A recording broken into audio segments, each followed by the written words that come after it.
Are sports cards a good investment? Well, I'm going to talk a little bit about what sports cards are and what they're not. So, a sports card at the end of the day, it's literally just a piece of paper, right? It's a piece of cardboard, has some special numbering on it, but it's just paper. But when we think about most things that are valuable, they're only valuable based upon what somebody's willing to pay for it, right? I might have a camera that's really valuable to someone because it's a specific make, but to someone else it's worth nothing. And at the end of the day, that is kind of what sports cards are. For example, you might have a Kobe Bryant card, which the vast majority of collectors would deem as valuable. You might have a card of another player who's maybe not so valuable overall, but you might find that one person who's a collector of that particular player or that particular card, and they're willing to pay you good money for it. So it comes down to supply and demand and who's willing to pay for it. So something I saw recently was really interesting. I'm going to read a little bit here. I got some information online. It says, so there was a 1996-97 Topps Chrome Refractors Kobe Bryant rookie card, all right? It says this card lost nearly $1 million in value when its resale price fell from a record-breaking $1,752,000 in March 2021 down to $795,000 just 18 months later in August of 2022. So one of the reasons why sports cars were booming so much in that 2021 era was largely in part because of COVID. Okay, people had extra money because a lot of people had government stimulus checks coming in, or they were getting these loans, and so a lot of people had money to spend money on luxuries. I remember I was in Hollywood and I was talking to this guy who, it was a type of rental car agency where he'd rent out Lamborghinis and things like that. And I think this was in 2022 I was there. And he was saying right around that COVID time, he was peaking with these rentals where people wanted to, rent getting into a car or pay him money to drive around in a Lamborghini. And this is simply because, the economy was booming because people had all this extra money. So they'd spend it on getting these luxuries done. Okay, and that's kind of what happened to the sports card world. People had extra money and therefore they were willing to spend a premium. But when things slowed down and people got back to having to work and spend normal money, those things, their prices kind of decreased. And so that's what happens. And so oftentimes when it comes to sports cards, what we have to think is it really comes down to just supply and demand in the collectors. The cards that I'm selling right now for maybe hundreds, maybe in a few years are worth thousands. But on the flip side, maybe they're worth $50. You just don't know. And that's kind of the trick when it comes to the sports cards world.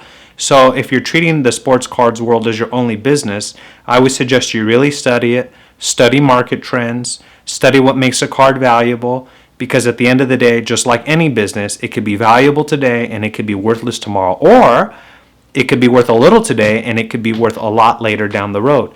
And sometimes you just don't know. For example, I'm in the state of California, and I remember many years ago my neighbor passed away. And when he passed away, his father was going to sell his home.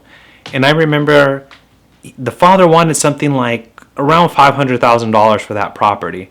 That same property today, I'm going to say, is probably in the 800, maybe 900,000 mark, somewhere in that area, if not more, because of all the improvements that the family who bought it have done. But regardless, the home has gone up quite significantly in the last, let's say, 10 years, give or take. And I don't think anybody thought that prices would go up this much in the state of California within a 10-year period. So you just don't know when it comes to these things. So again, like any business, if you're treating your sports card business as that, study market trends, study it, and sell when things are hot. So many times we want to hold on to something thinking, oh, it'll be worth more later, but sometimes you just don't know. There was a guy I was talking to, and he bought a card of a particular player, of Giannis Antetokounmpo, right after the Milwaukee Bucks had just won a championship in 2021. And he told me I think he spent $250 on this card. That same card today, you can find it on eBay for about $80. So he bought it right after the team just won a championship, so the market value of that player is going to be high. So whoever sold it to him sold it at the right time. Him holding on to it now, it's decreased in value. Now, Giannis is on the Miami Heat. If they win a championship, maybe it'll go up. But you have to think it's been 5 years since that happened, since he won last. So you have this area where the card has not really been worth its value of what it was 5 years ago. So if your team just won a championship, you sell. Certain players are always going to be valuable. Players, these are type of generational talents where their value doesn't really decrease overall compared to other players. They've kind of cemented, what they've done, and that status kind of stays.